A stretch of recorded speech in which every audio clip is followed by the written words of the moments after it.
We have two public comments today on Resolution 2304. First up is Alicia Cerconi and followed by Colin Hodges. So please.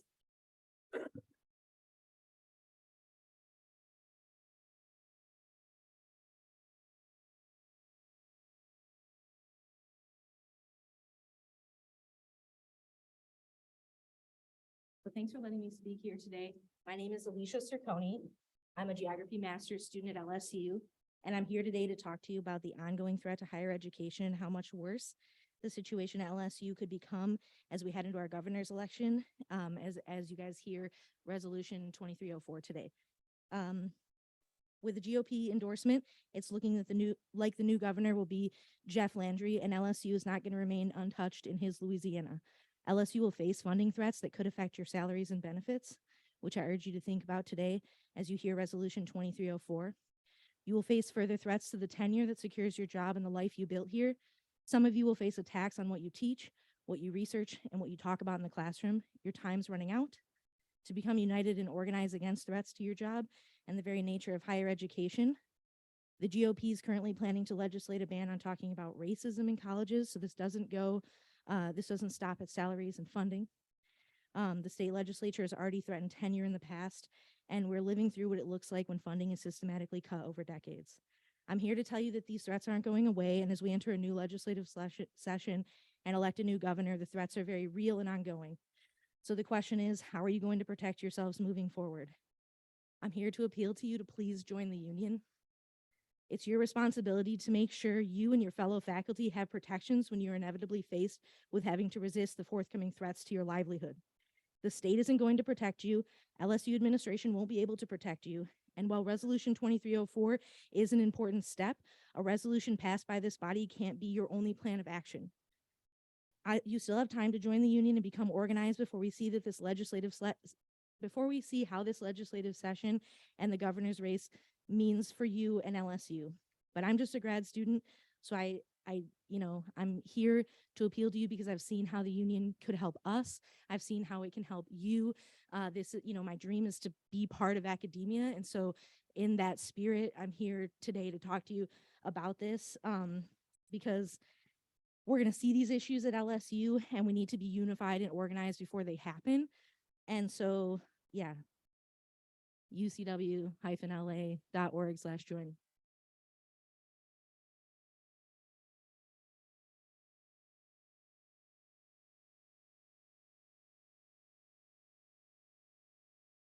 Good afternoon, everyone. Thank you so much for your time. My name is Colin Hodges. I'm actually a local here, been in Baton Rouge my whole life, minus a small stint to Montana. But you guys remember Jindal? Anybody here remember Jindal? Okay. Was that a regular old time, or was that a bit of a panic? We are in a very different world from the one that Bobby Jindal used as his playground. We are in a very different state than the one that Bobby Jindal destroyed the budget of.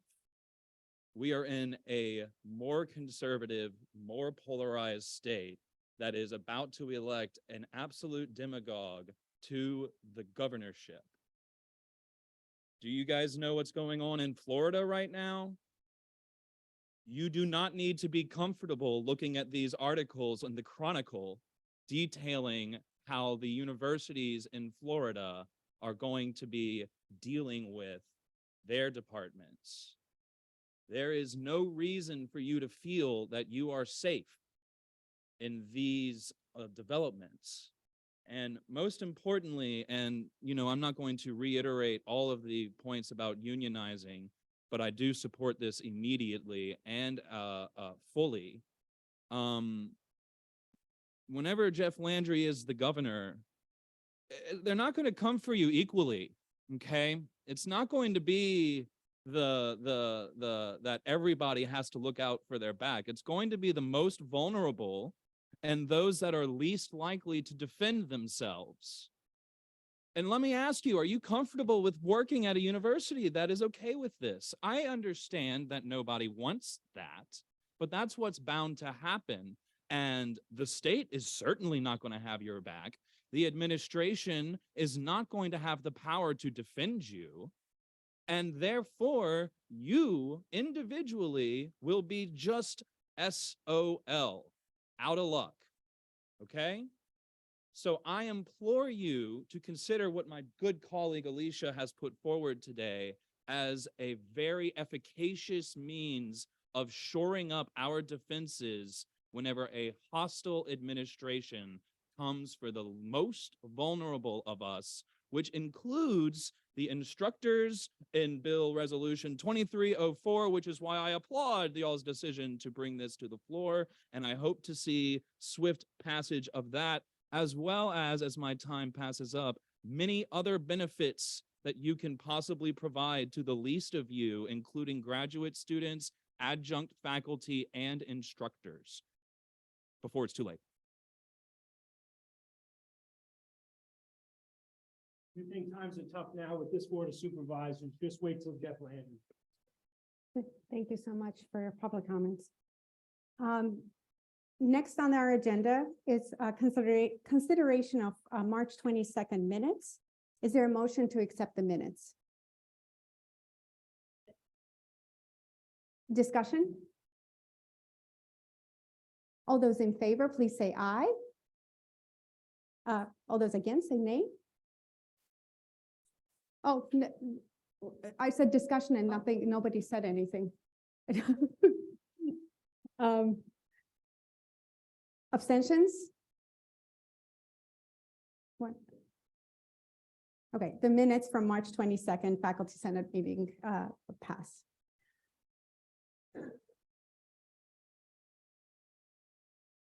Dear Senators, we're at our last stretch of the semester, and this is our last meeting of the academic year.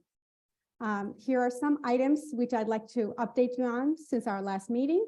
Please also see all the documents regarding, there were a lot of documents that were sent to you, and because of constraints of time, I don't want to filibuster for 30 minutes. So I have just highlights as always in my president's report. There are documents regarding Faculty Senate budget and student government resolution. And I direct you to those documents to peruse later if you haven't done so already. And there's a brief explanation on those two in written form. Faculty Council meeting turned end of the semester meeting. Though we had an impressive 323 faculty members register for the Faculty Council meeting, it unfortunately fell short of our quorum requirement of about 420.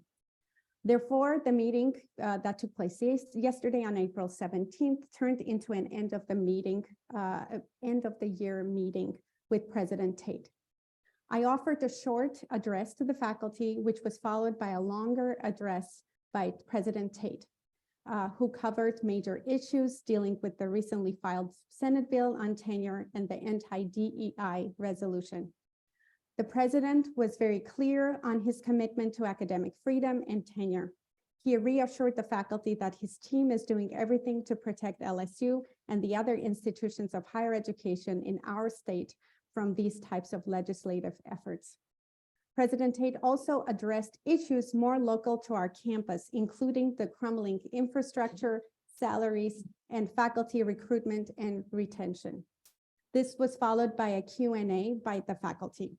The tone of this portion was amicable, and quite a few faculty stayed after to chat with both President Tate and Provost Haggerty. Senate Bill 174. The attacks on tenure and academic freedom continue to be a serious issue in our region. As you are probably already aware, 2 weeks ago, State Senator Stuart Cathy filed a bill which calls for mandatory annual faculty evaluations at public institutions of higher education across the state. That bill provides a very detailed process for how these mandatory evaluations are to be carried out. Vice President Tyrone and I, along with faculty and administrative leaders from public institutions around the state, including Southeastern, and the UL system, were invited to the Capitol to meet with Senator Cathy regarding this bill. We worked quite closely with the administration to prepare for the meeting, And although it was amicable in tone, we were very clear that LSU has grave concerns about the proposed legislature. We will continue our close collaboration with the LSU administration and can assure you that they are taking this matter seriously and treating it as one of their top policy priorities. The new ITS policy statements and standards and Faculty Senate IT Committee. The Faculty Senate Executive Committee has been in discussions with representatives from ITS about a suite of new policy statements and standard documents they have been developing over the last year and a half and intend to submit for approval soon. During these conversations, we realized there was a mutual desire for increased cooperation between the Senate and ITS. So last week, the FSEC created an ad hoc IT committee to work closely with the IT Governance Council to provide faculty feedback on new proposals and revisions to existing policies, including those already in development. The committee will have 11 voting faculty members and a number of ex officio members, including Craig Woolley and Samit Jain from ITS. We have already appointed 7 faculty members and recommend that you contact Param Singh if you would be interested in joining the committee. We are in particular need of faculty who teach online courses and faculty from the humanities. Committee on Committees. Last week, the FSEC voted to create an ad hoc committee on committees to assist us with the time-consuming task of finding faculty to serve on our standing, special, and administrative committees. We have already appointed 4 members representing 4 colleges, including Ag, Engineering, HSS, and Science. Senator Louis Muhammad agreed to serve as its chair, and he comes with immense experience as he had chaired this very committee some years back. We are grateful for his insight and leadership and the willingness of the other committee members to fill these important roles.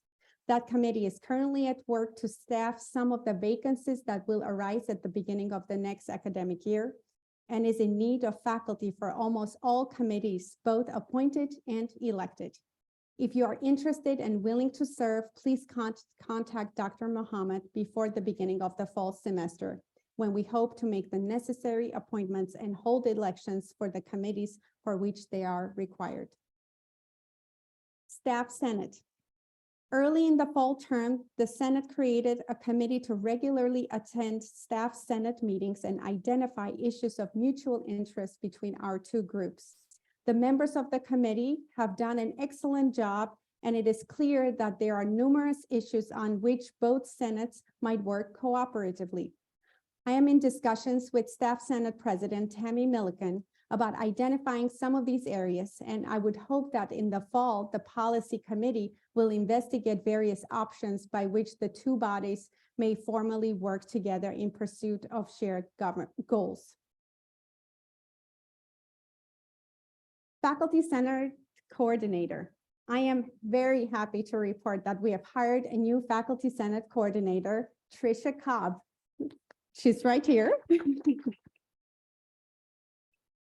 Tricia has started her new position last week and has already begun all the necessary trainings to join the LSU community. She comes with a nearly 10-year experience with customer service, communication, and organization, as she was a medical assistant at the Bone and Joint Clinic of Baton Rouge. We are excited to welcome her and very much look forward to working with her. It has been an honor to serve you this year. I must say that working with you and the FSEC has been one of the most gratifying experiences for me this year and my entire career at LSU, which is 14 years already. I also want to take a special moment to extend my sincerest gratitude to Meredith Veldman, who's completing her term, and she's going to be on sabbatical, which we all wish we had next year. She has been an amazing member of the Faculty Senate Executive Committee, and her insight and experience and wisdom will be just gravely missed in coming years. She was the one who was writing all the everything faculty needs to know bit, and she's a super amazing minute taker, and I don't think anyone will be able to fit her big shoes. So Meredith, I just want to give you a big round of applause for your amazing job.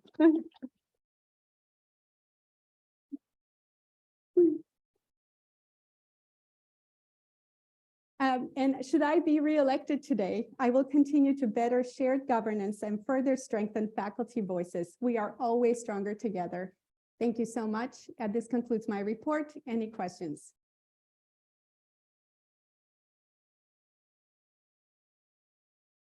Okay, hearing none, we will continue on to the special order of our business today. It's the Faculty Senate Executive Committee elections.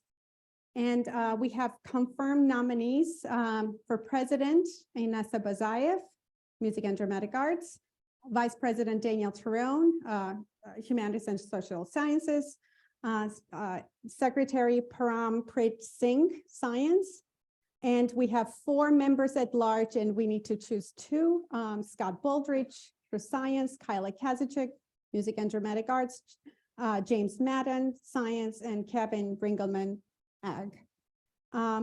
We will vote in the order presented on the screen, starting with the Faculty Senate President. Are there any nominations from the floor in addition to myself, Inessa Bazayev? I've never spoken about myself in third person. It's really weird.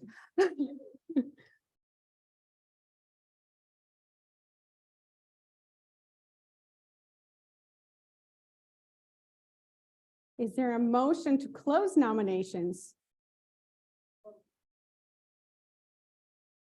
Are there any objections to close nominations? Okay, hearing no objections, nominations have been closed, and Inessa Bazayev has been elected Faculty Senate President.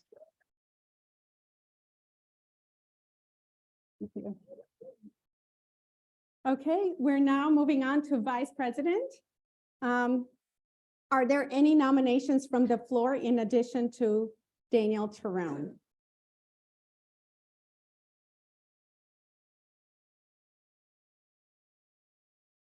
Is there a motion to close nominations? Are there any objections to close nominations? Hearing no objections, nominations have been closed, and Daniel Terone has been elected as Vice President.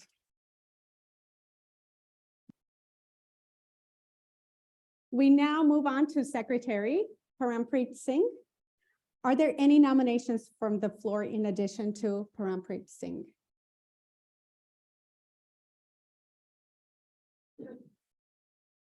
Is there a motion to, okay. Is there a motion to close nominations? First, like someone, okay. Are there any objections to close nominations? Hearing no objections, nominations have been closed, and Param Singh is the next secretary.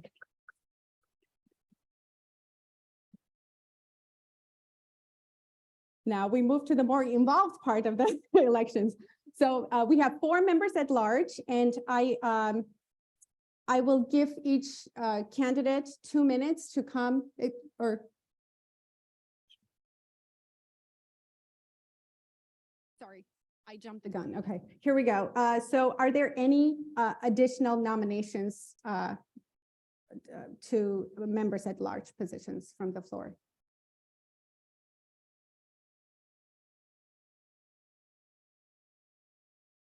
Is there a motion to close nominations? Okay. Okay.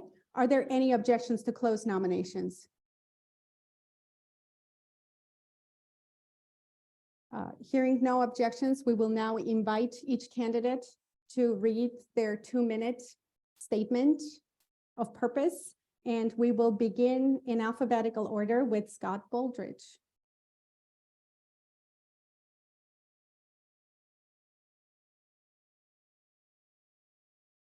You have 2 minutes, yeah.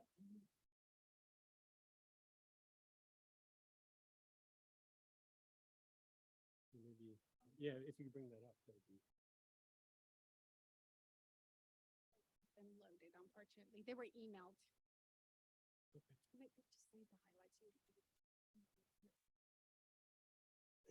So, thank you, everybody. I'm Scott Baldridge. I'm a professor in the math department, and I've a couple of highlights. I'm the lead author, lead mathematician of the Eureka Engaged New York math curriculum for PK through 12. Oh, is that better? Much better? I'm also a member, co-director of the Gordon A. Kane Center for STEM Literacy. A couple of highlights about my record. I'm what's called a gauge theorist, so I study string theory in physics. I study the mathematical models behind string theory. So just recently did a paper that identified the four-color theorem which is a 170-year-old question with topological quantum field theory. So it's kind of fun stuff. All right. So that's me as a researcher, and as a teacher, I've won awards. I've taught over now 27 different courses, mostly here at LSU. Including the Honors 2000. I'm a big believer in supporting teaching and supporting research. And as a committee member, I've been on many meetings. I can go through them all, but just assume that that's something I've done. What I'd like to say is that first of all, I'm not standing up here in any sort of protest to the current group of wonderful people here. I think they're all wonderful, and like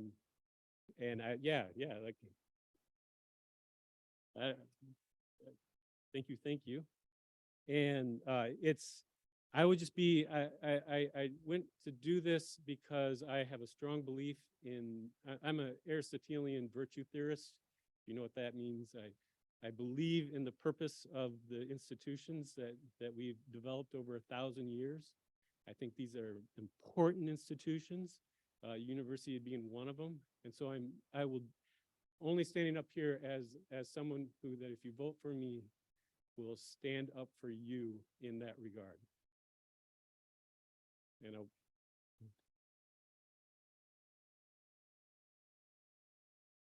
that's all I have to say. Thank you.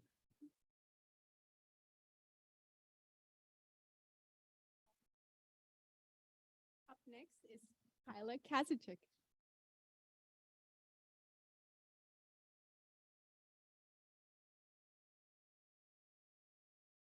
Adjustments. Hello, I'm Kyla Kazichik. I've been serving as member at large for this past year. It's a tremendous amount of work. I'm interested in keeping on doing it. If y'all want me to keep doing it, I'm excited that there's 4 nominees. I teach in the School of Theater. I teach costume technology and a bit of costume design. Come see our play, Rachel. It opens on Friday, runs this weekend and next weekend. It's terrific. The students are working really hard on it. Yeah, I have several leadership roles throughout the community and throughout the campus. I'm very passionate about making things better on this campus, about improving the infrastructure, improving the heat and the cool in the buildings. And, you know, everywhere we look, there's work to be done. And I'm interested in continuing to work on it. If y'all have faith in me and would like me to continue going to those 90-minute weekly meetings for y'all, it's a tremendous amount of work, but it's possible. It's possible to make this community a better place. And I'm interested in helping to do that. That's all.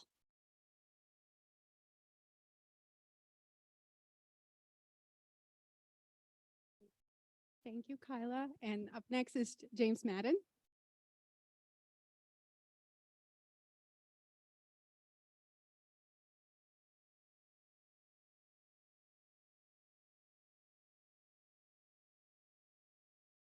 Hello, a little bit about myself. All right, a little bit about myself. I finished my PhD in Wesleyan University in 1983. I did a postdoc at the University of Kansas for 3 years, and then I obtained tenure at Indiana University South Bend before coming here in 1990. So I've been here for 33 years, which is an awful long time. I was chercheur étranger at the University of Angers in the fall of 2004, and I became the Patricia Hewlett Bowden Distinguished Professor of Mathematics in 2013. In October 2017, I became the Director of Special Programs in the College of Science, where my chief responsibility is the Go Teach STEM, the Go Teach STEM Teacher Preparation Program and the Master of Natural Sciences program. I was part of the team that established the Gordon A. Kane Center for STEM Literacy, and I've been an associate director of that since 2000. I was the PI of a $5 million NSF grant called the Louisiana Math and Science Teacher Institute from 2009 to 2015. And we awarded altogether, including people that we awarded altogether, I think, about 150 master's degrees to science, to Louisiana science and math teachers. And 80 of those were directly supported by that project, and the other 70 by other related projects. The main thing that I want to say is that if elected to the executive committee, my priority will be to see that the leadership functions in the most transparent and effective manner possible. That it should be proactive in assuring that the Senate is informed about issues related to educational policy, university life, and the conditions under which students and faculty work. And it should support the president in acting clearly, decisively, and in conformity with the Senate Constitution and all pertinent laws and regulations to assure that the university maintains conditions that support its mission in teaching, research, and service. I'm also, as all of you are, concerned about the political climate and about the ways in which the faculty can protect their rights. One thing of particular concern to me that I spend a lot of time thinking about is the work conditions in your offices, and in particular the work conditions that are a consequence of the dependence on internet technologies. So many of you, I'm sure, have been very frustrated by having to fill out forms where you don't know what is asked for, and you don't know what steps to take in order to submit the form. I hope, I've asked many people about this problem, and I hope that there's a solution to this. But in any case, it's clear that that technologies such as this are affecting the way we work, and I think that we should be addressing this. I guess there's other business before the Senate soon on that particular topic. Yeah. Thank you.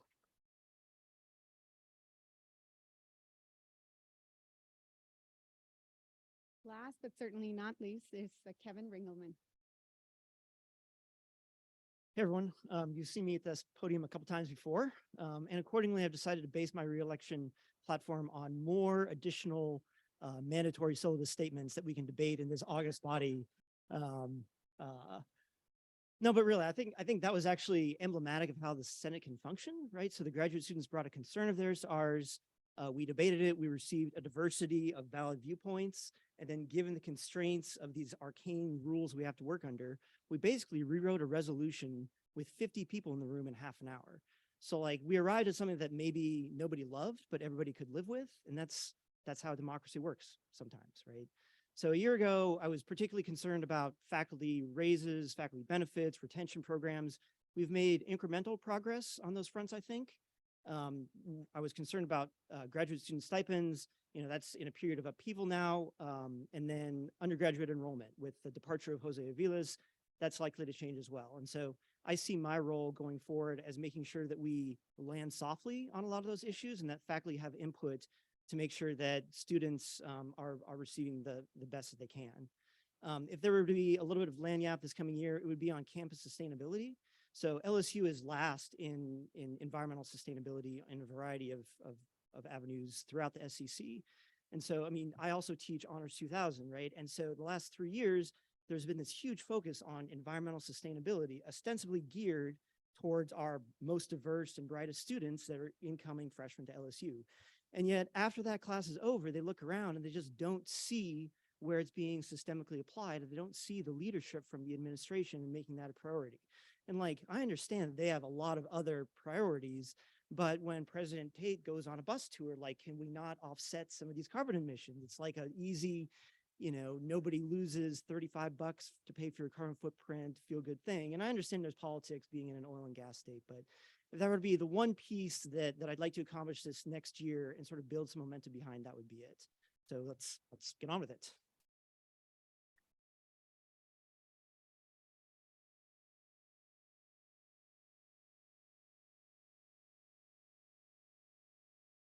Okay, so now, because we're subject to open meetings laws, we have to roll call. So stay tuned. Meredith couldn't leave us without the roll call. So there she is. So what we'll do is the names are, and I will, I will project it in a second. You're listed in alphabetical order, so you're not surprised that you're up. So please choose 2 people. When you're called, just whatever they are, just say their names, and we're all keeping tally here, and we will announce the winners at the end. Hey, yes, I've long looked forward to absolutely slaughtering all of your names. So my apologies. Remember, you get to vote for 2. All right. Akhiat Adhikari. Oh, sorry.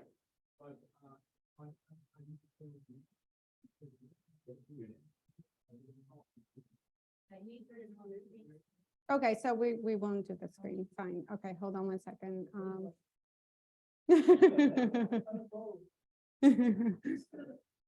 So this is who to choose from. Okay. Kyla Kashishek and Kevin Ringelman. Lori Body.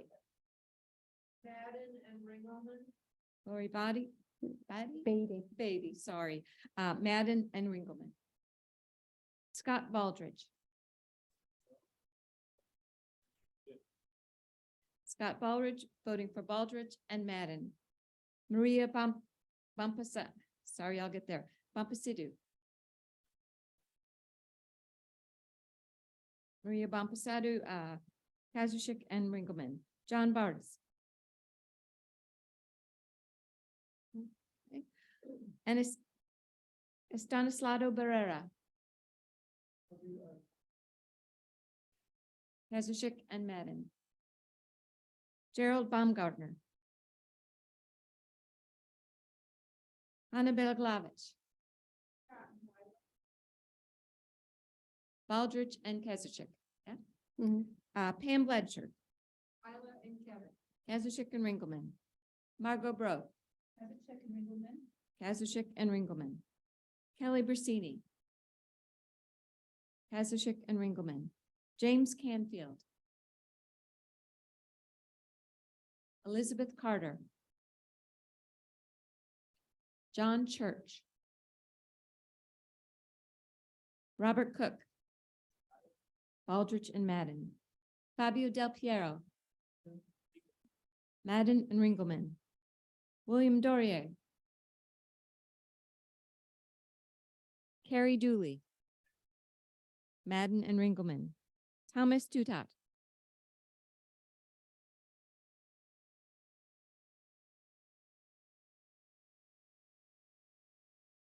Kazushik and Ringelman. Dozier. I don't know why it says Dozier. Kazushik and Ringelman. Mustafa El Saifi. Sarap Ehrenstein. Kazushik and Ringelman. Jake Esselstein. Matthew Freeman. Lisa Foltz. Kazushik and Ringelman. Janine Grodeski. Kazushik and Ringelman. Roy Heidelberg. Baldridge and Ringelman. Achim Herman. Sorry. Matthew Hyatt. Kazushik and Ringelman. Robert Holton. Kazushik and Ringelman. Carla Kazushik. Kazushik and Ringelman. Joan King, Kazushik and Madden, Heather Kirk Ballard, Kazushik and Ringelman, Jerry Knapp, Tracy LeBlanc, Kazushik and Ringelman, Carlos Lee, Kazushik and Ringelman, Joseph Lagoria, Baldrich and Kazushik, Kenneth Lapata, Kazushik Ringelman, James Madden, Baldrich and Madden, Bob Mann, Kazushik and Ringelman, Carmela Matza, Kazushik and Ringelman, Louay Muhammad, Kazushik and Ringelman, Wayne Newhouser, Kazushik and Ringelman, Arthur Penn, Leonard Ray, Helen Regis, Ringelman and Kazushik, Kevin Ringelman. It would be. Kazushik and Ringelman, Jeffrey Rowland, Kazushik and Ringelman, Julie Wright Rollins, Madden and Ringelman, Sarah Pepin Rosser, Kazushik and Ringelman, Michael Russo, Baldrich and Ringelman, Edward Shahada, Kazushik and Baldrich, Parampreet Singh, Kazushik and Ringelman, Wailing Song, Kazushik and Baldrich. Gotcha. Sorry.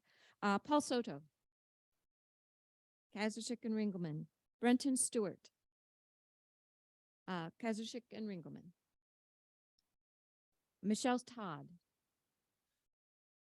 Kazushik and Ringelman, Jim Van Scoter, Adriana Vata, Kazushik and Ringelman, Mohammed Wahab, Paolo Waltrick, Yejun Wu, Madden and Ringelman, Jianan Wu. Okay, thank you.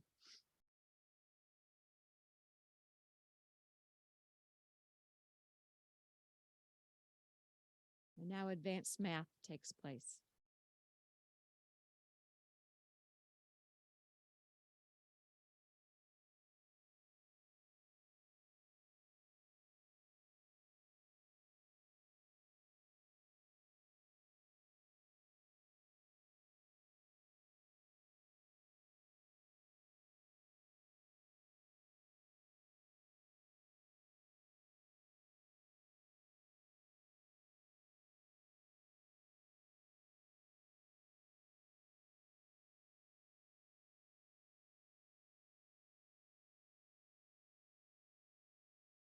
So meanwhile, while they're tabulating, if anyone knows anybody who needs a house for 6 months, I have one to rent, fully furnished, lots of cooking equipment in the Garden District.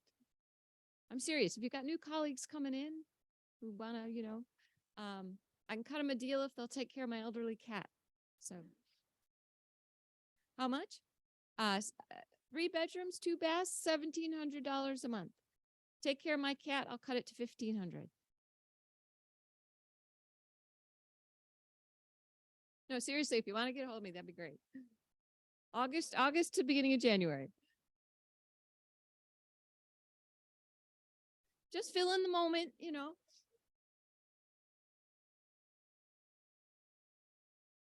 Garden District, yeah. Easy bike ride on the Tiger Trails bus line. Doesn't flood.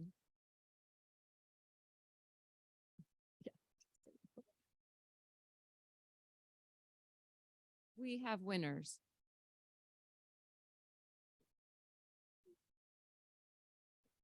Oh my God. Yeah. Okay. Do we tell the votes? I guess we have to. Yeah. Right. Publicly. Kevin Ringelman, 28 votes. Kyla Kazashik, 28 votes. Jim Madden, 8 votes. Scott Baldrich, 6 votes. I believe Ringelman and Kazashik have won.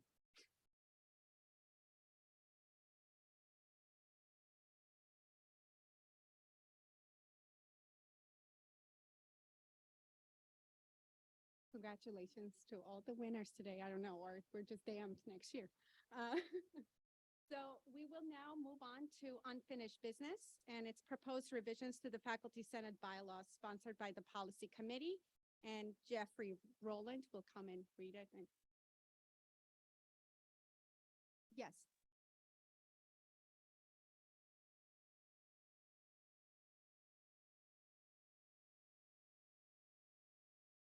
Yeah, please.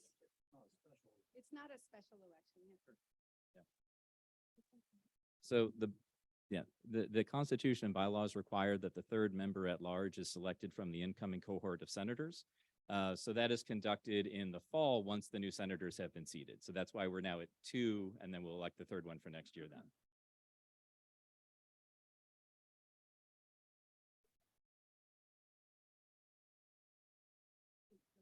And this is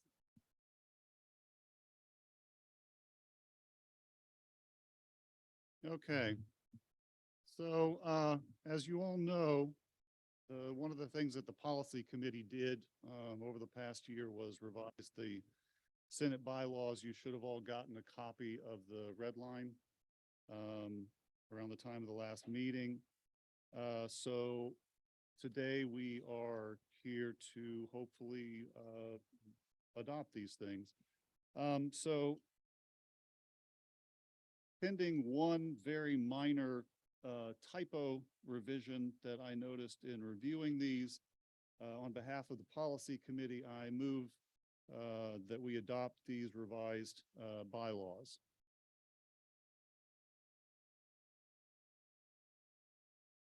Well, the most significant are really the ones listed here in bullet 3. You know, there were inconsistencies with open meetings law, so we tried to fix that. The stuff with the vacancies, we added a clause where, you know, if these things are changed, we got to communicate that to the faculty council. The biggest kind of substantive thing is probably the clarifying the terms of officers. Because as you know, Joan, last summer, we had some disagreement in FSEC about exactly how that worked. And that was largely caused by the bylaws and Constitution being silent on that. So we thought it was a good idea to put something in there clarifying that. If you want to know, it's Article 5, Section 8. And we just specified really when the new officers will sort of take over the duties of those offices. We specified July 1st. The rationale being that that gives them the first part of the summer to kind of get up to speed working with the officers who are already in those positions and performing those duties and responsible for those duties. And then it gives them the second part of the summer to kind of, you know, as a runway before they're fully responsible for them at the beginning of the new year. So that's probably the most substantive change.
business.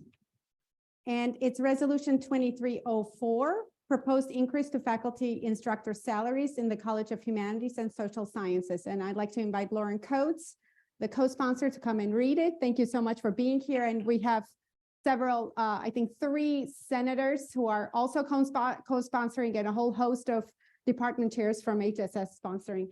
I think I might be able, thank you so much for being here. Yeah. And I think I have it here, but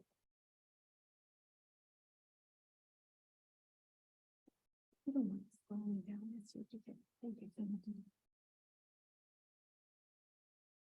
Hello, can everyone hear me? Get close. This is very sensitive. Can you hear me? Now can you hear me? You want to use mine? No, that's even more intimidating. My name is Lauren Coates. I'm in the Department of English.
And I'll just say that we are very interested if there are other colleges or units that have similarly low instructor salaries. We very much welcome friendly amendments from the floor for expanding this. But we're speaking from our knowledge of what the salaries in HSS are. Yeah, right.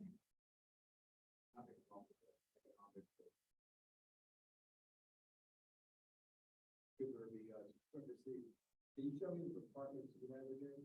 That's an average across the college average. Okay, so do some of those, is there some variance across those districts where some may be higher than lower, some may be hypothetically the field where there's a higher supply of graduates, so the salaries are lower because of excess supply of hypothetically kids who fill that for the why. That is the standard starting salary in HSS. There are instructors who have been here for longer and have received merit raises and over the years, but that is the standard starting salary. It's 36.5 for if you have an MA and 37.5 if you have a PhD, regardless of department.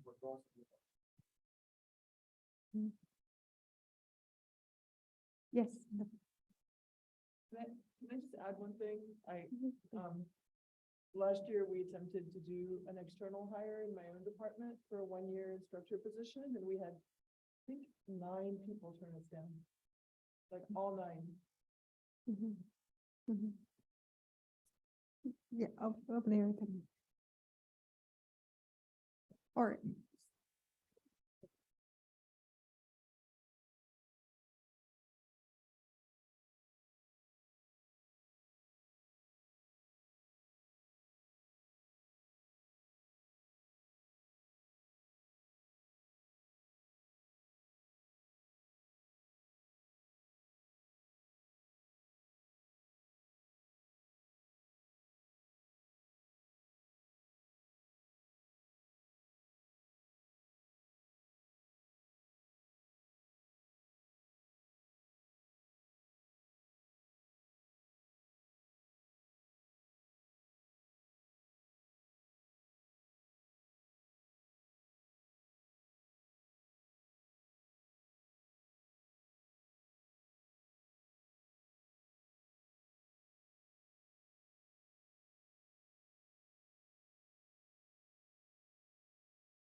I'm sure this is going to get me crucified, but I'm going to say it anyway. Just about every 2 to 3 years on this faculty senate, we have a resolution almost exactly like this for some group of people to get a raise. And I'm absolutely certain that you all deserve a raise. And I'm absolutely certain that in all of these previous resolutions, all of the people who presented them also deserved a raise. But the problem is that at this university, that's a zero-sum game. The budget of the university, if I remember right, is over 90% salaries. So in order to give you a raise, either somebody has to be let go, or somebody has to not be hired, or somebody else has to take a salary reduction. Now, you know, I can't guess or even judge who deserves what on campus. You know, I'm from a college that's pretty well paid, but there are still people who are paid better than me. For example, my colleagues in business are paid better than in engineering, and I don't begrudge them that. And my colleagues in computer science, especially the ones who are working in cybersecurity, are paid way, way better than me. And my salary looks paltry compared to some of theirs. And I don't begrudge them that either. If we're going to ever make any inroads in changing the salary structures around here, the faculty senate and the faculty as a whole are going to have to realize that you can't just say, I want more money. Something else has to give. Either we've got to have a much higher tuition or much higher fees, Or, my preferred solution that would help alleviate some of the problem is I think we could eliminate half the upper administrators at LSU and several bureaucrats at LSU too, who I know don't do any work, and nobody would even notice. And that would probably free up a reasonable amount of money too. But other than doing something like that, I don't see how passing resolutions like this, it's nice. I mean, we put ourselves on record that we think you should make more money. And like I said, I'm sure you should all make more money. But other than that, I don't see what we're doing here.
I agree with Carrie and what you were saying up there that this is more of a university issue than a specific college issue. So I think we need to look at all the salaries for all the instructors across all the colleges to make sure that they're competitive, with our peers.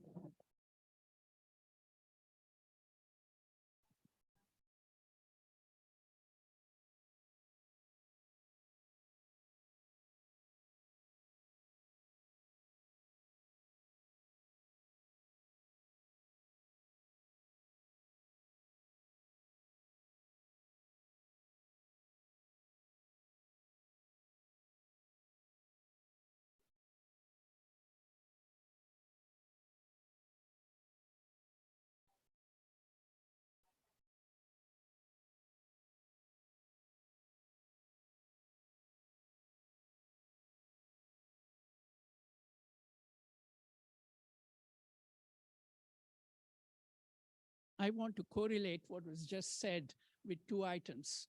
One is just within the last 2 days, I'm sure some of you have seen that Rutgers University, which is unionized, got a substantial raise for graduate student and instructor salaries. And the second point I want to correlate is we started with a public comment and to what was said, unionize.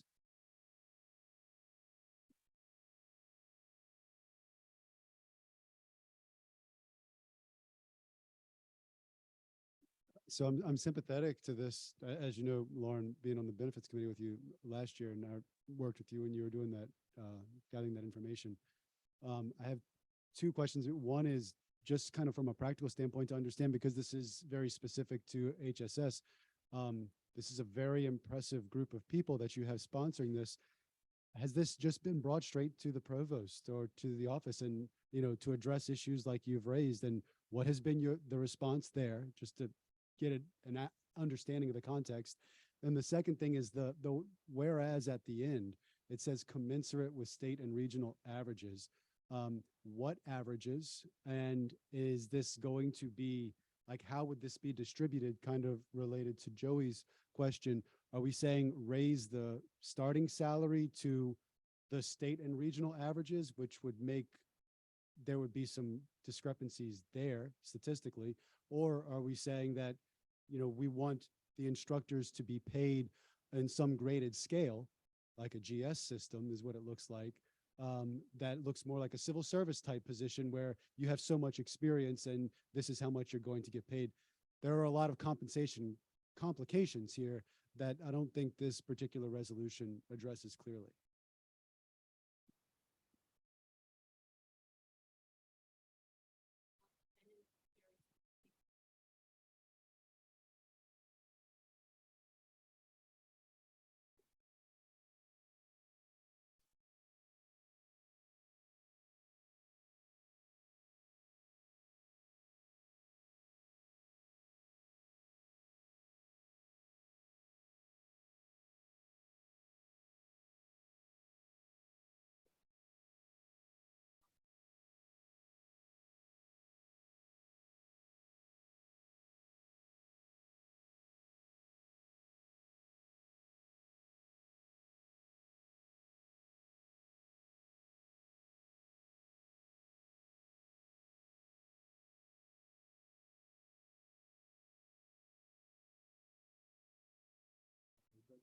have you all presented this or this argument with all of these people saying we need to do this for the instructors to the provost, or has it always been ad hoc individual departments who have addressed it?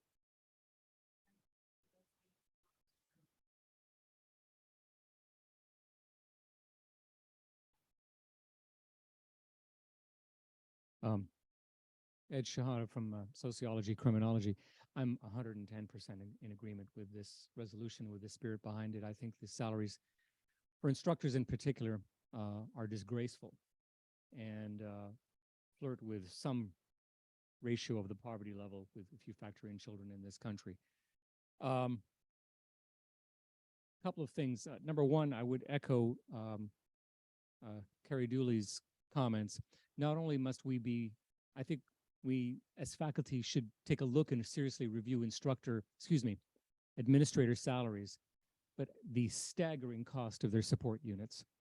It is just, they have administrative staff there that make far more than instructors or professors and so on. And these are very expensive units. So it's not just their salaries and so on. I would address one thing, and that's the third to last whereas.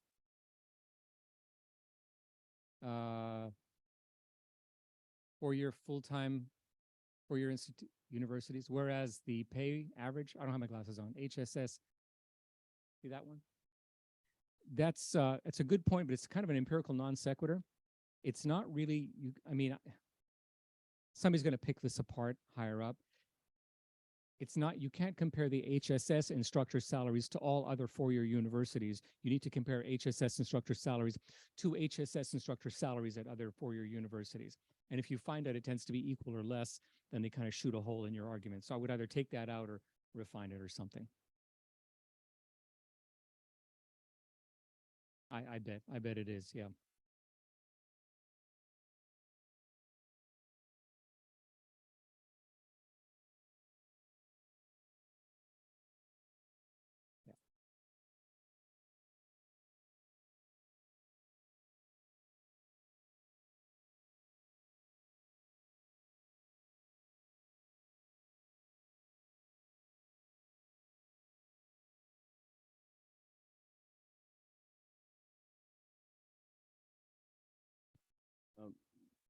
Excuse any ignorance in this question, but given that such a important part of the leadership of HSS is signing on to this, I'm kind of wondering what the dean's position is in the leadership of all these chairs in terms of what control does the college itself have to reallocate its budget to address this, and is this not something to some extent that should be vetted through departments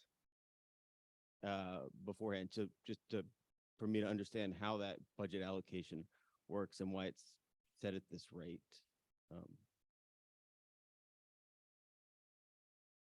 And I guess the question is, are you asking for more money from the university into HSS or a reallocation of the existing HSS budget?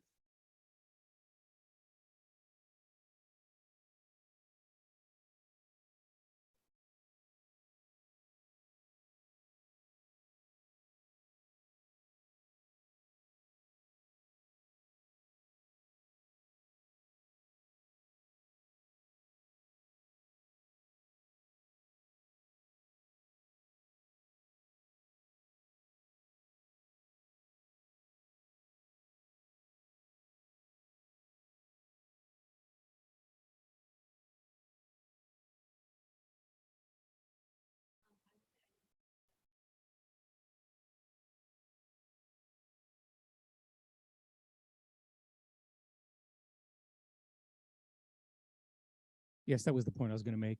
I remember when I was chair in HSS, and I'm not sure if it's the same now, but chairs cannot set raises for instructors. I could only do it for the other tenured faculty. Those are set at the dean's level, and maybe, I don't know, maybe if we gave chairs more and more authority to make the kinds of decisions to say, I got to kind of slightly rob from Peter to pay Paul, and to make up these huge disparities in salaries.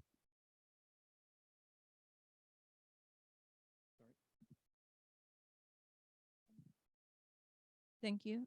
Thank you, Lauren, for bringing this. I just want to make a comment. The big problem here is that most of our instructors, at least in the Department of World Languages and Literature, they are hired to teach 3 and 3 for $36,000 per year. But they don't teach 3 and 3.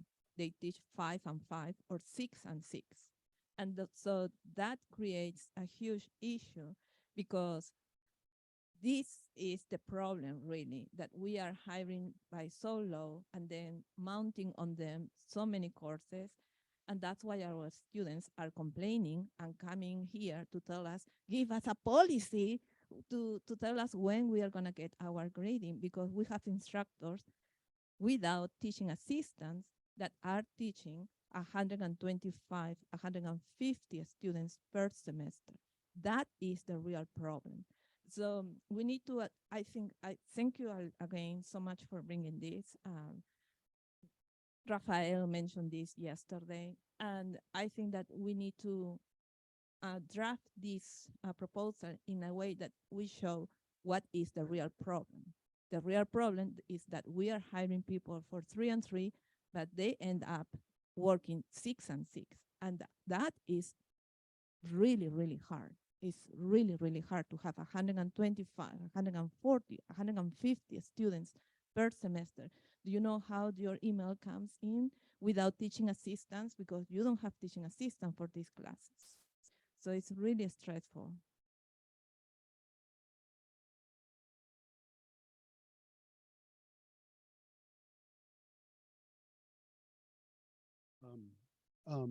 I had a question kind of related to Ed's.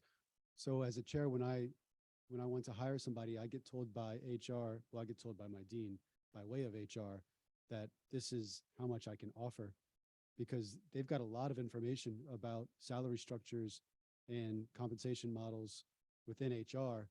Do they do the same thing for instructors? So you mentioned that you had 9 people turn you down. Was this because HR said this is how much you can offer based upon the competitive economic environment in which people are hired into this particular position? Okay.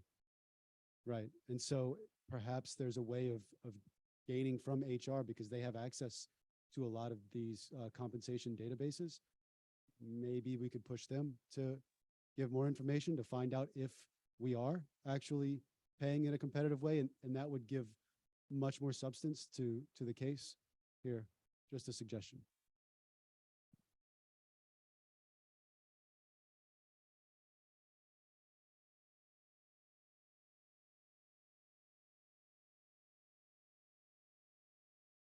NOI is in a case where basically we had a major salary compression, where I got promoted full professor and I was going to make more than somebody who just been promoted to associate professor. I went in, and each field, I know in chemistry we have the chemical and engineering news, they do a survey each year where they really break it down to detail. I would not trust HR's model because HR will be choosing a model that may benefit. Across the board, LSU pays lower than anybody in the SEC, I think, when we look at our competitor to anybody else, and that's the SAC, which is the lowest paying conference in the country. I fully agree. We're not paying our instructors even a living salary. I remember when I came to US, my wife came, and there was that question when we were applying for H-1Bs. This is not enough for an H-1B. So that would be something I think that we can leverage in going, let's make this straight. You're not within a legal region that some other places are. So this goes to Carrie Dooley's as well, though. This is a zero-sum game. And LSU has basically made its budgets, why don't we say balance, with a large amount of the lifting coming, I think, from the faculty with our salaries. I don't know if everybody agree, but when I sort of looked at it, our salaries have been one of the very few things in LSU that's not gone up. I mean, how should I put it? The coach, he's paid $10 million, and then they pay him an extra $1 million that I don't know if I got paid an extra 10% of my salary. I think I would know it was in a bank account. I think most of us would. He's guaranteed $100 million. I have not seen any faculty that's guaranteed you will be paid X amount for 10 years. And if we fire you, you still get $90 million. So I think this is sort of something that we have to do. And I know that somebody from the Reveille's approach me, I'm leaving faculty senate, but I'd like faculty senate to talk to Reveille. As I brought up before, faculty do not have a voice. We do not have a bullhorn. Students have the Reveille that then the advocate and other places pick up. Administration have those broadcast communications across, and they use them, as we've seen, heavily, especially the spokesman. We do not have that. We need that. And until we get that and other organizations, we will have no say. Like the students, they don't understand what Olivia said, I'd like to have a faculty perspective. When you said some of you teach 800 students, none of us know this on the student side. They see you in front of their class, they think they're the only class. And one last thing, if you sign a contract for 3 and they give you 6, I think that as a whole, there has to be a collective that the university has to have a lawyer or 2 for faculty period to basically go legally, you've just broken federal and state law.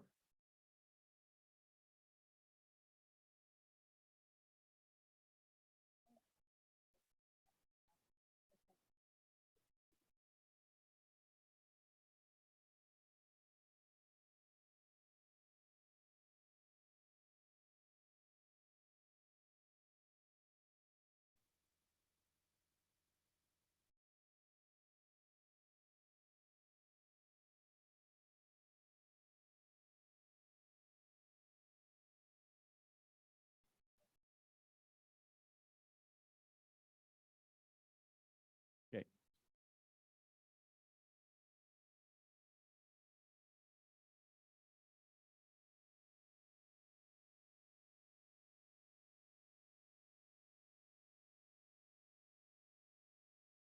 So, but that's that $1,333 per credit hour. So if I basically, you guys are doing another 3, that's 9 extra credit hours. Am I correct there? So I take that by 9. So that comes out to be $12,000 more per semester on top of your salary.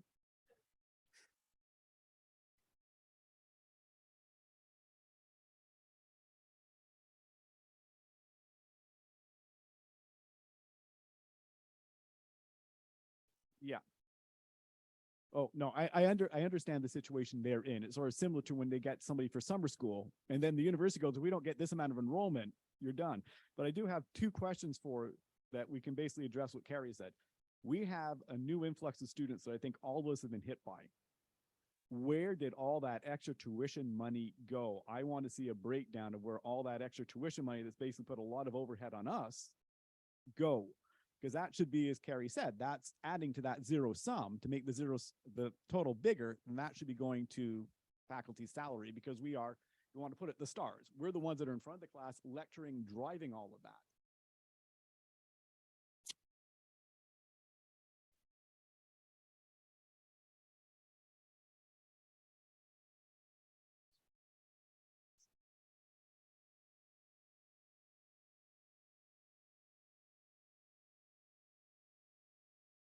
And I was just going to add a couple of brief points because one thing that came up about the legality regarding H-1B, LSU, I mean, again, that number is the lowest of the low that somebody can be paid. LSU was meeting that number a couple of years ago with the instructor. You can actually see the applications, but for HSS, it's no longer meeting. That 4,000 number for AdComp for HSS, it definitely hasn't changed in the last 4 or 5 years. I don't know how much more it goes back. But another thing is, I think, you know, in terms of this recruiting other people, I mean, it's obvious that some people don't care about this because at least in my department, and I don't know how it is across other departments, but at least in my department, probably about 90% of the instructors are people who just got their degrees in the graduate program and they're just like being funneled into. So it's, you know, they just think there is supply because there will always be new graduate students who haven't yet found jobs who will be ready to teach in those instructor positions in the departments. When I had, and that's something that needs to be questioned in terms of the R1 identity, if that's like what they are claiming to be. But when I, because this was in some of the questions, so who gets to make the decision? what are we supposed to do to get this to be changed? When I had asked the provost in that, like the tour that he was doing, he said he's going to talk to the dean, and I don't know if that means because the dean is going to do that. And just one final thing that I just want to say, because some of the senators suggested, oh, we should look at all our salaries are not paid as much, this, that, etc. But I hate to use this analogy, but it's not an all lives matter situation here, because I don't know if it's only the number is stark to some of us. Yes, we all, assistant professors, associate professors, etc. We all know none of our salaries are in line with comparative institutions. But this is alarming. What instructors at HSS are getting paid is alarming. So maybe we really, really focus on this first and then think about the other resolutions.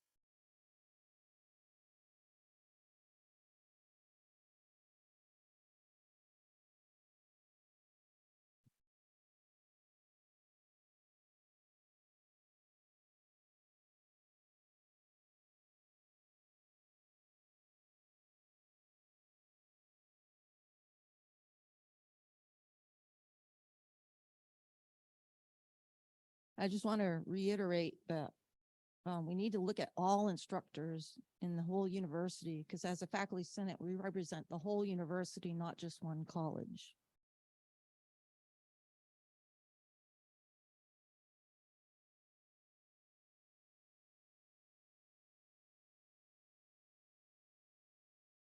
I would, this is an excellent resolution, and I think that it's a first reading, so we wouldn't even bring it back on the floor before the start of the next fiscal year. So I think we have time. I don't know if the Senate body would be supportive that I would move we may be referred back to the executive committee so you can have conversations with them and we can send suggestions so we can refine the language, because I think this is a priority and I think maybe we need to hit the nail right on the head. That's what I move. Brought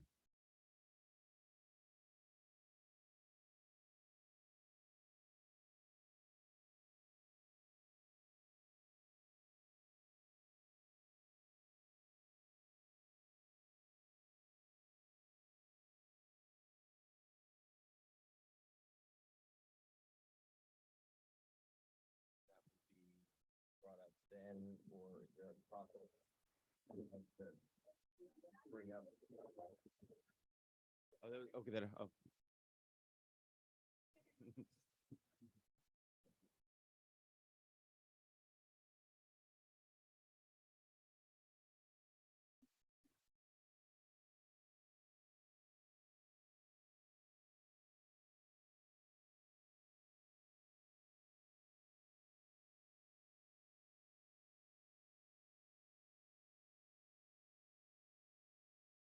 So I would like to thank Professor Shahada for making this suggestion. I think like this is a very complex topic which affects all the instructors in the campus. And there is also an issue of the salary inversion, which the full professors and associate professors suffer with. So I think it's a good idea that we put it under the umbrella of a bigger salary discussion. And we'll be very happy to work with you over the summer to further refine it and bring it to the Senate in September. Mhm.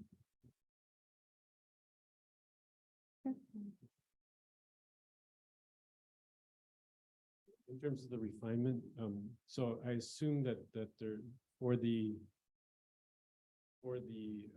instructors, there's levels that they pass through, and that's all well defined. Okay, so making that as part of the refinement in terms of making the instead of just therefore be it resolved, the salaries commensurate. Right now you have something to engage in with each of the salary levels per each of the different grades of instructorship, and that's in the refinement. So I'm satisfying Daniel's. So the motion is to have Lauren Coates and her co-sponsors to work with the executive committee between now and our next meeting in the fall to refine the resolution and bring it back for the second reading in the fall. All those in favor, please say aye. Against? Abstentions? Okay, the motion passes. Thank you. Thank you so much for being here. Thank you. So we are in our culminating stage of our affairs. So our last bit of our meeting today is our two presentations. The first presentation is going to be by Craig Woolley from ITS. So thank you so much for being here. And he will give an overview of what they've been up to. And you have 10 minutes. I mean it. Okay, I'll do my best. So thank you for having me. Can you hear me okay? Just hold it closer to you.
Thanks. Ken Lopata from chemistry. So I have two kind of related questions. The first is LSU has 119 policy statements. You're proposing 14 additional that are very interrelated and seem like they could be put into one. Why not one? And the second is regarding the standards. Does that get sent up to academic affairs, or is it just changed at your level plus some input from the various committees?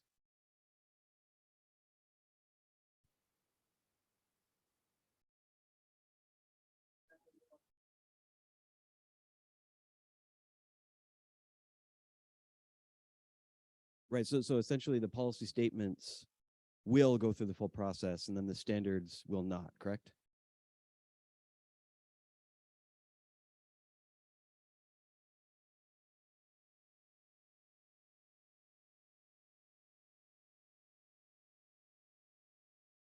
Okay, so it just seems sometimes with these things, it's if your policy statement is essentially a shell that points to a standard, you can then change the standard in a much shorter way that it's not legislatively designed to do, if you see what I mean.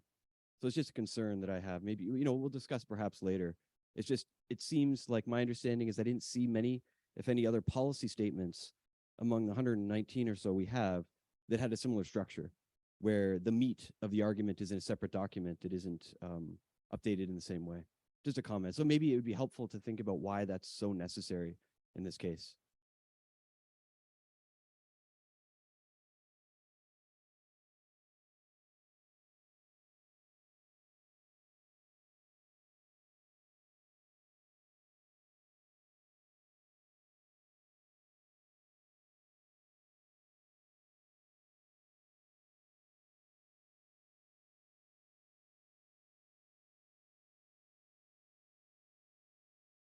Okay. Well, sort of, I know things move quickly. We have to slow things down as well. An example of this was when the evaluations just opened up, missed 1 hour, no consultation or anything, opened up for a whole period of time when student evaluations were.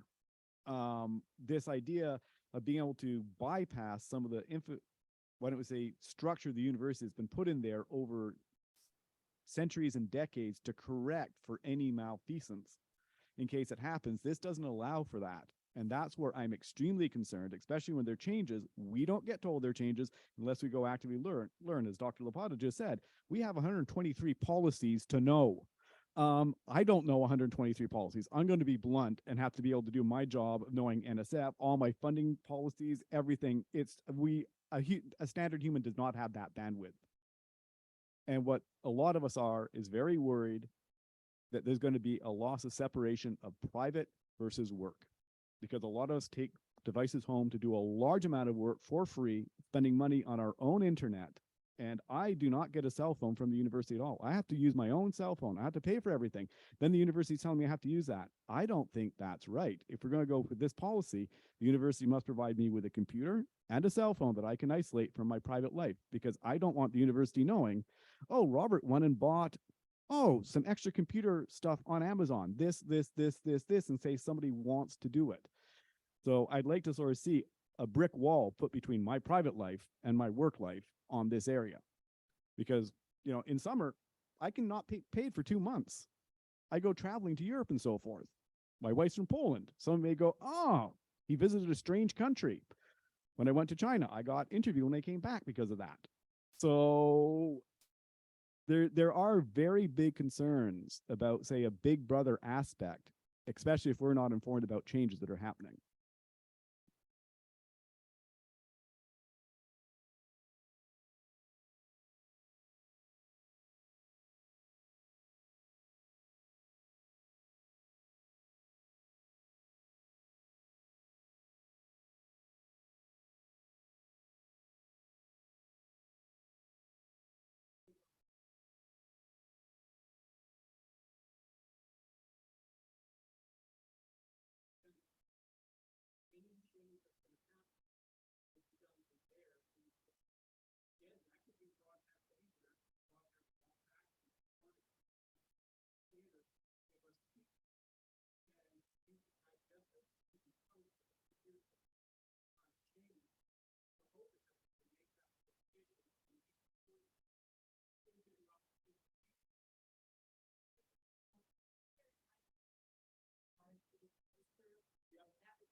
So Scott Baldridge in math, and I'm actually bringing up some concerns from a scientist in one of the other science departments. So the first thing is I encourage everybody here to go and look at their the draft of the policies, because they really are just a shell. They say policy 1, go see standard 1, and then standard 1 is exactly the thing that can just be modified. And it's like that for every single page of every, like, you can just randomly select a policy statement and see this. And I don't buy I don't buy the ability that you need the emergency services, because that we all want you to have those emergency services to go in and make a change to protect LSU. And you don't necessarily need to have a standards document for that. You know, that could just be written into one of the policy statements. So I don't go.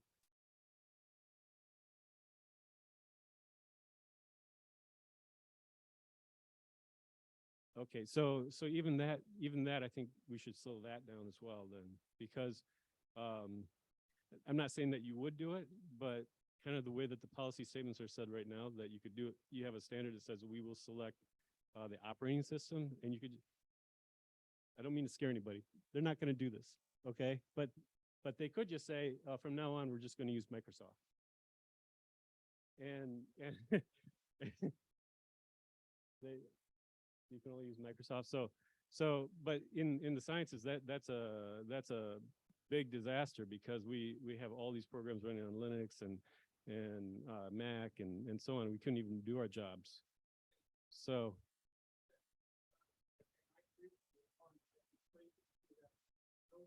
No, yeah, no, I agree, but that's not what the statement says. That's the problem.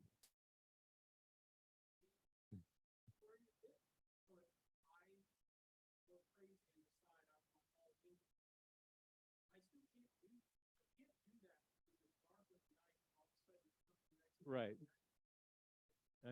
I picked a representative example, but the standards are of such that you could pretty much do what you want without having to go through a process, or like a full process. The second thing that I absolutely just have to say, there's two more things I have to absolutely say.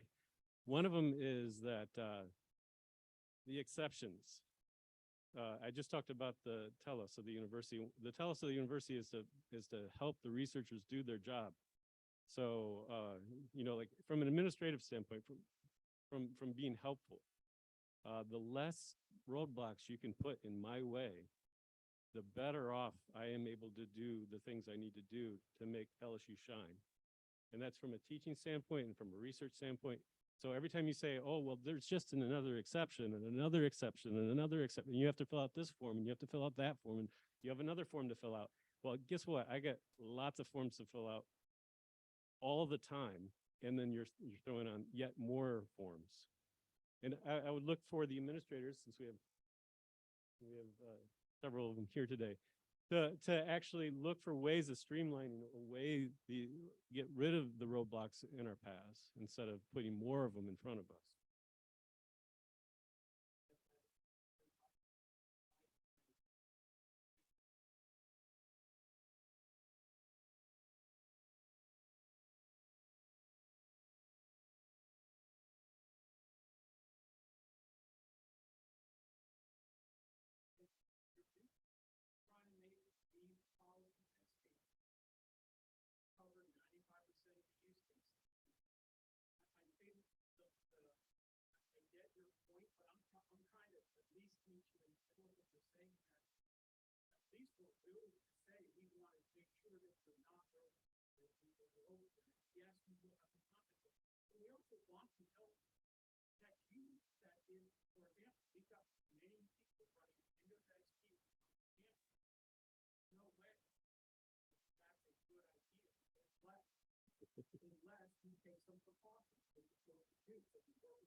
We want to have that dialogue. So I know and we trying to make this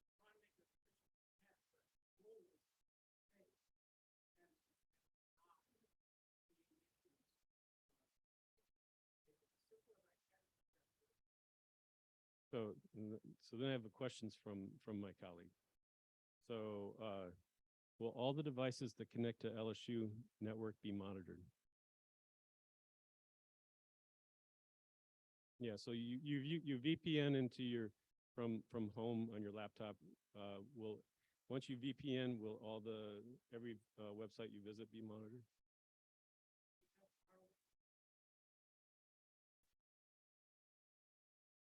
That's all logged. What about telephones?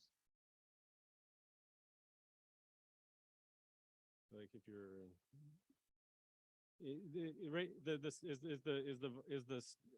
I was told that the statement, and maybe that if you have a LSU device, they're recording everything. Now, if it's like I have no problem with records of the minute I come in, I turn on my machine, I don't care. You record anything you want off of that machine, right? But if I have my own machine that I paid for myself, are you recording that information? Yeah, I come in and I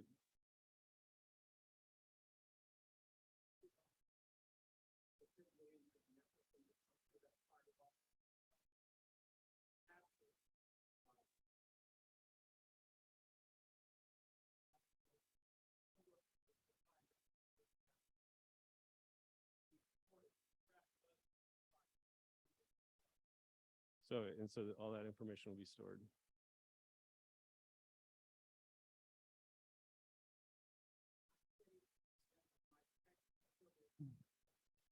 I'm at the technical part of my ability too. I'm asking the questions.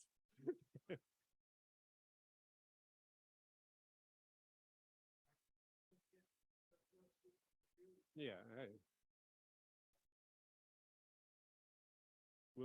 so this is one of the other questions. Will people outside the university, say politicians, be able to come in and look at all that data?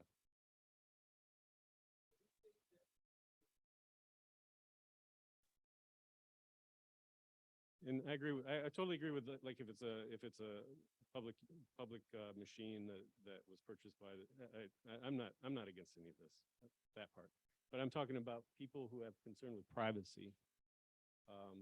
If they bring their own machine on campus, they bring their own telephone on campus, they hook into then that's all fair game.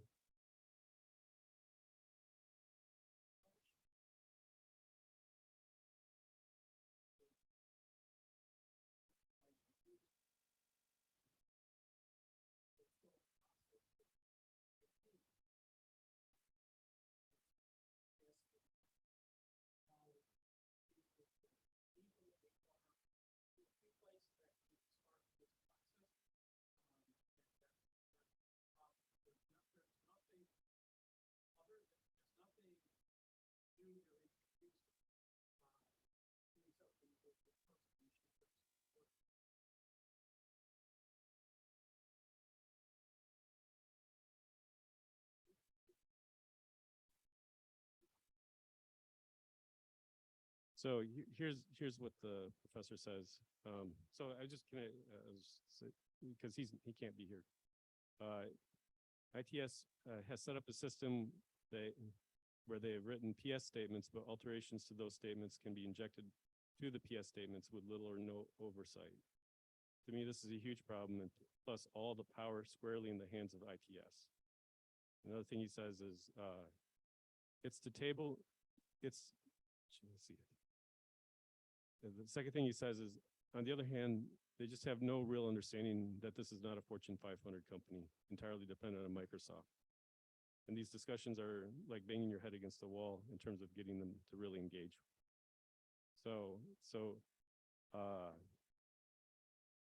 This is an issue with trying to have, like, we want to have a really well-running university, and if the professors that are trying to do research are having trouble doing the research, like I get that if like if LSU wants to standardize every office worker, right, every office desk into just a basic Microsoft email, that's fine. But when you get into the actual research, that's when you get into these crazy situations where you need a special operating system just to run a machine, so a lab equipment. So I just want you to know that there's these serious issues.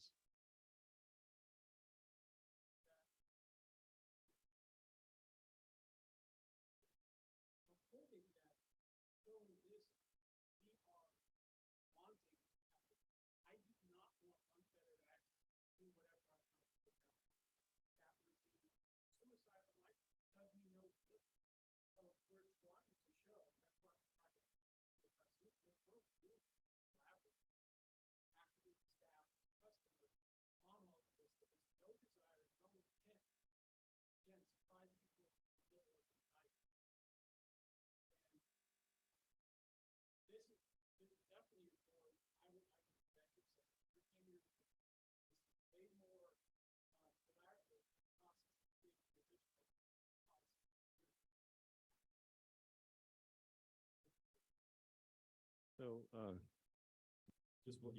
sorry, one more comment. So, they would like to table a vote for approval or disapproval until all the stakeholders have come to some agreement. And maybe I would just do we have to do anything with it? Is it ad hoc automatically permanent, or do we have to actually make it permanent?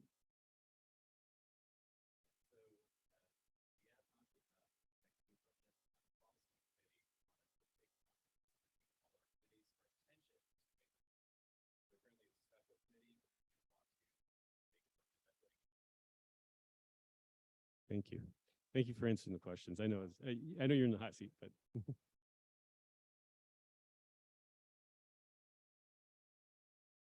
Yeah,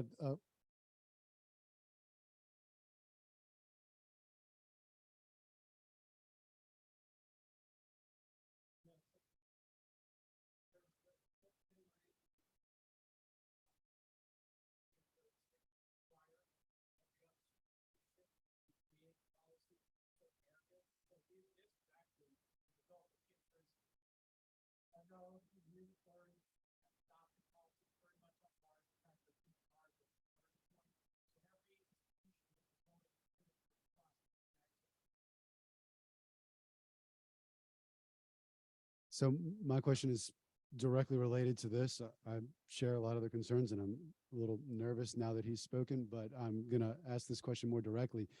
So I appreciate the sentiment that you're expressing, and it sounds like Craig Woolley is very interested in involving us, but there may come a time when Craig Woolley is no longer in the position that he's in right now.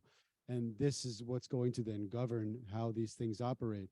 Seems to me that if there is going to be some oversight, then that committee that you are very interested in involving and getting feedback from should have some kind of veto power, that it's not just these groups will be, the feedback from these groups will be considered and addressed by ITS, but that nothing can go forward until it's been approved and clearly approved by some body designated by the Faculty Senate Executive Committee.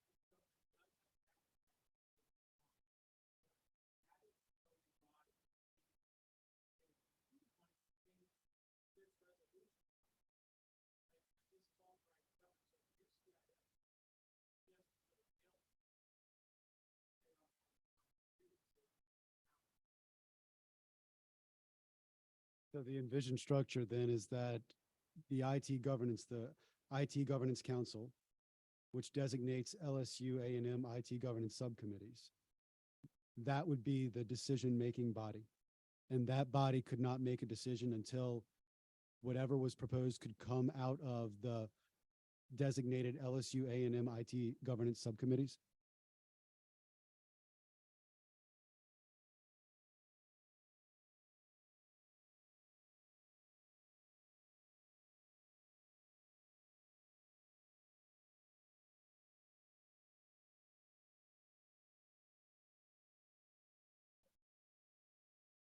Right. So what I'm saying is that what you're saying is input should be more substantive, that it should be a stop, if a veto, if possible, rather than just input.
I just have a quick question. My husband is in charge of a cost center analytical chemistry lab, and so he's not faculty. So I'm wondering, have you brought this to the staff also? Because like my husband is working on antiquated equipment that runs operating systems that you no longer serve or service. So he's looking for old computers to keep running his equipment on.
Yeah, I want to endorse what was just raised about the governance council, because from what has been said in the last few minutes, regardless of what other committees are listed, their subcommittees, it's really the governance council that I think is the rub.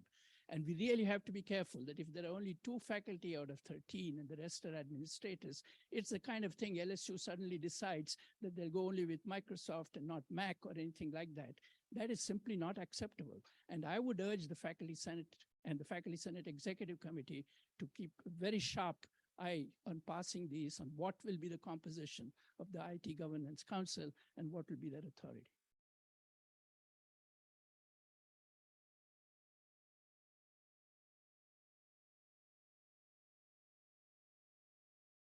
I'll just like to update on what was discussed last week. So certainly this Faculty Senate IT Committee doesn't have a veto power. This was in the joint discussions which came up with Sumit and Craig with FSEC, and it was decided that there will be this IT committee which will be giving a lot of feedback on these policy revisions before they get voted on May 3rd. So we have a very short amount of time We have filled up 7 out of 11 positions and 2 ex officio officers, which will be Craig and Sumit. We'll be meeting next week with them. So if anyone has any concerns about any of the policies or standards, like, you can directly write to me. But Craig, I would also like to mention that if you can kindly mention about the baselines, because they were also discussed by Sumit and they are slightly probably more worrying.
Thank you so much for Thank you being very here. much. Thank you for the question. We'll continue the conversation next month.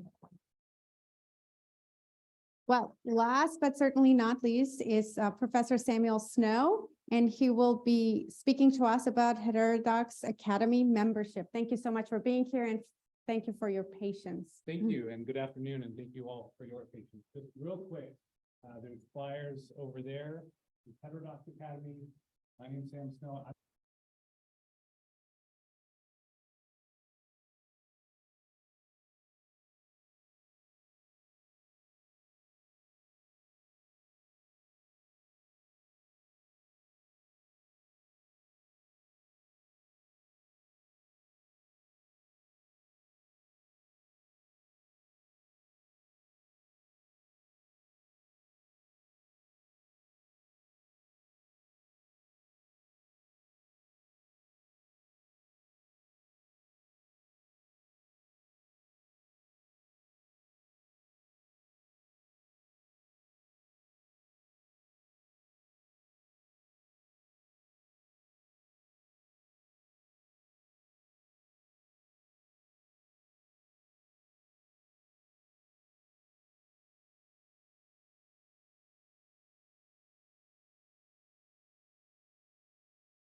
do you have a website already that I can link into my broadcast email?